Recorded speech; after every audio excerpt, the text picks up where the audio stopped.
guys, and welcome back again sa ating video for today. Welcome back again sa ating YouTube channel, Relina Din Lasa. At ngayon ay mag-i-introduce ako ng solid food for the piglets. Ayan, so tinunaw ko lang siya sa mainit na tubig para mag-melt yung feeds. And ilalagay ko siya sa tumutuloy ng aking pawis.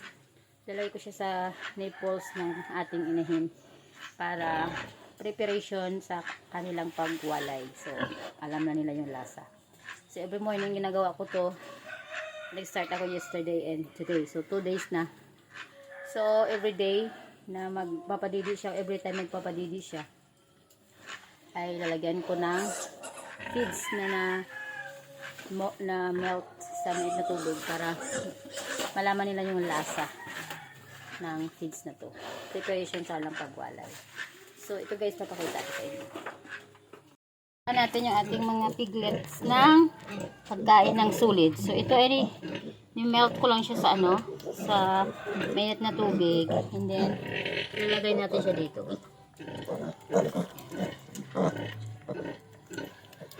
And then, yung mga tits, mga nipples, lagyan natin ng konti-konti para matikman nila o malasahan nila yung lasa ng kanilang kakainin soon.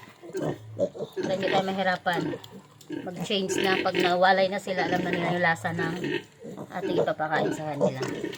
And tulong na rin sa kanilang handa sa pagwawalay. Kailangan natin i-introduce ng maaga yung kanilang pagkain soon. Tsaga-tsaga lang habang dumididi. Lagyan natin yung mga nipples na melt natin na pagkain. Ganyan na sila. Bilis lang lumaki. Yan, ito yung pinunaw natin na pagkain. Not sponsored. That I using Pigrolac. Pigrolac, sana naman. Yan.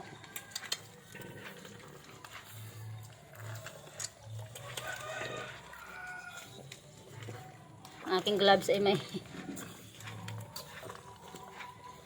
gamot. Hindi na kasi natanggal. So, malasahan nila yan. So, bawat didi nila, lagyan natin ng ganito ang kanilang mga nipples. Kanilang mga nipples. Ang nipples ng inahin para malasahan ng mga biik. Hindi tayo mahirapan. Yan. Sasaya nila, oh. So, sariling sikap tayo, guys. Tayo rin nag-aalaga, tayo rin nagbi-video, tayo lahat. Tsaga-tsaga lang. Pag may tsaga, may bulalo. Shout out sa Team Super Friends, Team Tugang. Thank you sa mga walang tigil na suporta sa aking channel. So soon guys, after ng babuyang serye natin, pagpatuloy natin yung ating annulment vlog. Ayan. So ngayon ay patarastas muna. Ayan. Ito yung ginagawa ko as an LDR relationship. Soon to be closed na guys. So we do the process now. We're preparing all the requirements for visa. So hopefully tapos at nakapag-process na.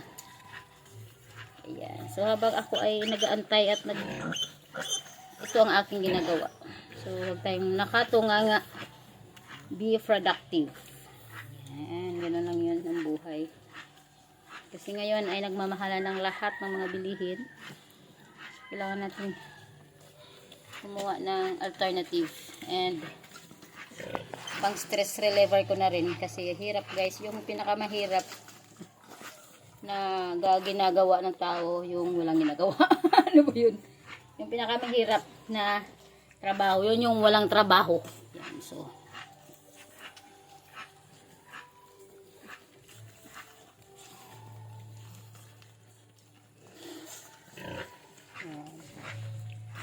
So, bukas papaliguan ko na tong inahin.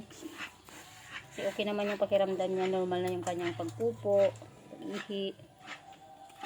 Hindi siya nahirapan. Tsaka, normal na yung schedule ng kanyang pagpupo. So, ano lang talaga guys, tiyaga. And, nagigising ako ng madaling araw ilang beses para pakainin. Pag bumangon siya, nagbibigay ako ng pagkain para hindi siya mangangayayat at mayroon siyang resistensya sa kanyang pagpapadego. Kasi, dami siyam. Tapos siya lang mag-isa. Yan. So, yun lang guys ang ating video for today. And, thank you sa lahat ng mga nagsusuporta. Kulang sa pagsuporta. See you in my next vlog. Bye!